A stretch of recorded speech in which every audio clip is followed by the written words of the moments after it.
ஒருத்தர் சைஸும் இப்படி இருக்கிறான். அதான் சொல்லணும், ஒரு ஆள் நம்மளை 10 பேரை புரட்டி அடிப்பான், அந்த அளவுக்கு இருக்குது. அத்துடன் நெப்பிலிமிலிருந்து வருகின்ற ஆனாக்கின் புதல்வர்களாகிய அரக்கரையும் கண்டோம். இந்த கேங்கே இப்படி இருக்குது. அது இல்லாமல் அவங்களுக்கு சப்போர்ட்டாக இன்னொரு கேங்கர் இருக்குது. எங்கள் பார்வையில் நாங்கள் வெட்டி கிளிகள் போல் இருந்தோம். அவங்களோட கம்பேர் பண்ணும்போது ஒரு அடி இப்படி அடித்தா அப்படியே செதறிட்டு அப்படி போயிடலாம், அந்த மாதிரி இருக்கும். அவர்களுக்கும் நாங்கள் அவ்வாறே காணப்பட்டோம். நாங்கள் போனாலே எங்களை அவங்க பார்த்தாங்க, அற்பமாக பார்த்தாங்க. ஓரமாக போங்கடா, மீச்சி கீச்சி ஆயிரம் போகுது அப்படிங்கிற மாதிரி அந்த யானை வந்துச்சுன்னா பக்கத்தில் எப்படி இருக்கும், அந்த மாதிரி. அப்போ இந்த நிலைமை எதுக்கு அப்படின்னு பார்க்கும்போது, இவங்க ஏன் இந்த நிலைமையில் அவங்க சொன்னாங்க? இது பார்க்க போனால் இது நம்முடைய இன்னைக்கு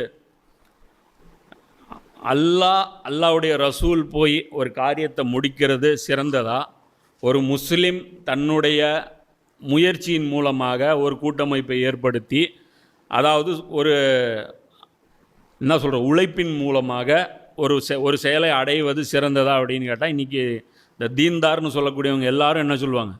அங்கே அல்லா மேலே தவக்குள் வச்சுருக்கோம், அல்லா மேலே இவங்க தவக்குள் வச்சுருக்கோம். சோத்துக்கு அல்லா மேலே தவக்குள் வைக்க மாட்டாங்க, வியாபாரத்துக்கு அல்லா மேலே தவக்குள் வைக்க மாட்டாங்க, படிப்புக்கு அல்லா மேலே தவக்குள் வைக்க மாட்டாங்க, நோய்க்கு அல்லா மேலே தவக்குள் வைக்க மாட்டாங்க, கம்பல்சரி ஹாஸ்பிட்டல் போயிடுவாங்க.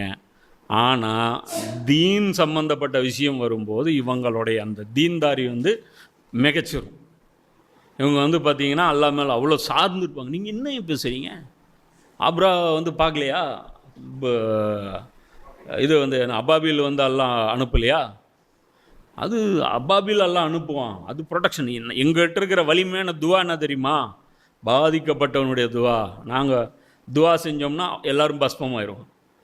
பாதிக்கப்பட்டவனுடைய துவா ஏற்கப்படும் அப்படின்னா நீ இந்நேரம் ஏற்கப்பட்டிருக்குமா? அப்போனா நீ ஜாலிமா, நீ மசுலும் கிடையாது, நீ ஜாலிமா, நீ பாதிக்கப்பட்டவன் இல்லை, பாதிப்பு ஏற்படுத்தினவன். அதனால தான் நம்முடைய துவா பார்த்திங்கன்னா நெகட்டிவாக போயிட்டே இருக்குது. இப்போ இதிலிருந்து அல்லாஹ் நமக்கு இன்னொரு மெசேஜும் நமக்கு கற்றுக் கொடுக்குறான். என்ன அப்படின்னா, இந்த அற்புதங்கள் மூலமாக உதவி செய்யப்பட்டுக்கிட்டே இருந்துச்சுன்னு வைங்க, அதை சார்ந்து இருப்பாங்க ஒரு நோயாயிடும். இந்த கடலை பிளக்கிறத எதாவது பண்ணாங்களா இவங்க? ஒன்றும் பண்ணல. வானத்தில் மண் செல்வம் வந்துருச்சு, ஒன்றும் பண்ணல. ஒரு பாறையில் அடிக்கிறாங்க தண்ணி, அதுவும் வந்துருச்சு.